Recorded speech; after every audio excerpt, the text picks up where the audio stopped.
Deputy CM Bhatti Vikramarka అధ్యక్షతన cabinet sub committee భేటీ అయి రైతు భరోసా విధి విధానాలపై చర్చించింది.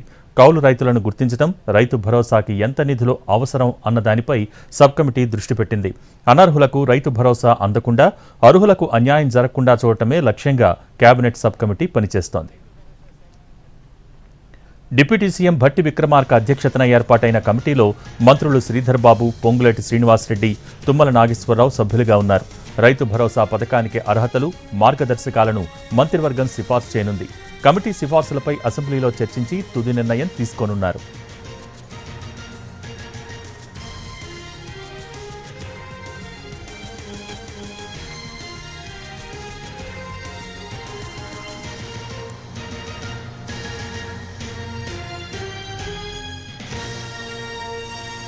డిప్యూటీ సీఎం భట్టి విక్రమార్క అధ్యక్షతన కేబినెట్ సబ్ కమిటీ భేటీ అయి రైతు భరోసా విధి విధానాలపై చర్చించింది. కౌలు రైతులను గుర్తించడం, రైతు భరోసాకి ఎంత నిధులు అవసరమన్న దానిపై సబ్ కమిటీ దృష్టి పెట్టింది.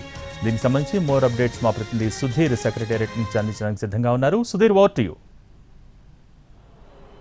రైతు భరోసా విధి విధానాల కోసం ఏర్పాటైన కేబినెట్ సబ్ కమిటీ సమావేశం కాసేపటి క్రితమే సెక్రటేరియట్లో ముగిసింది.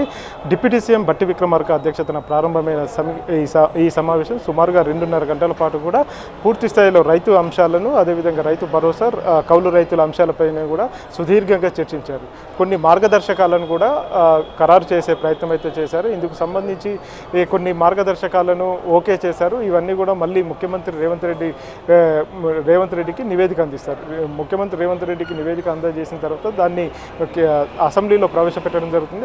అసెంబ్లీలో దానికి సంబంధించి నివేదికను అసెంబ్లీలో ప్రవేశపెడతారు. ఆ తర్వాతనే ఇందుకు సంబంధించి పూర్తి స్థాయి విధి విధానాలు ఖరారయ్యే అవకాశాలు ఉన్నట్టు కూడా తెలుస్తుంది. ఎందుకంటే గడిచిన 10 సంవత్సరాలుగా కూడా గత ప్రభుత్వంలో రైతు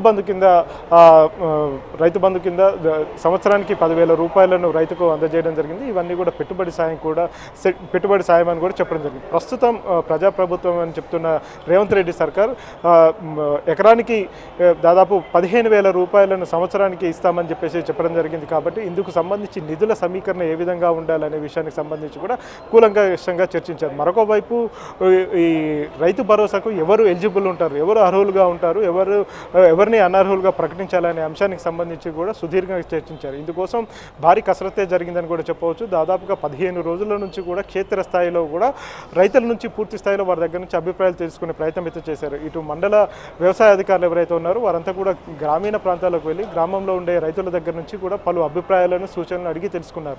ఇప్పటికే కేంద్ర ప్రభుత్వం అమలు చేస్తున్న ఫసల్ బీమా యోజన ఏదైతే ఉందో దాన్ని ప్రామాణికంగా తీసుకోవాలని చెప్పేసి అయితే భావిస్తున్నారు. అందులో ఉన్న గైడ్లైన్స్ ప్రకారం చూసుకున్నట్లయితే ప్రస్తుతం ప్రభుత్వ ఉద్యోగులు కావచ్చు, లేకపోతే రాజకీయ నాయకులు కావచ్చు, 10,000 రూపాయల పెన్షన్ తీసుకుంటున్న పెన్షనర్లు ఎవరైతే ఉంటారో వారు కావచ్చు, ఐటీ రిటర్న్ దాఖలు చేసే వాళ్ళు, ఐటీ ఉద్యోగులు ఎవరైతే ఉంటారో వారందరినీ కూడా అనర్హులుగా ప్రకటించాలని చెప్పేసి అయితే భావిస్తున్నారు. ప్రస్తుతం రాష్ట్రంలో ఉన్న సమాచారం మేరకు, అంటే రైతుల సమాచారం మేరకు చూసుకున్నట్లయితే దాదాపు 80% మందికి 5 ఎకరాల లోపు మాత్రమే భూమి ఉన్నట్టుగా కూడా తెలుస్తుంది. వారందరికీ కూడా రైతు భరోసా అమలు చేస్తే బాగుంటుందనే అంశానికి సంబంధించి కూడా ఇటు కమిటీ విధి విధానాలు ఖరారు చేసినట్టుగా కూడా తెలుస్తుంది.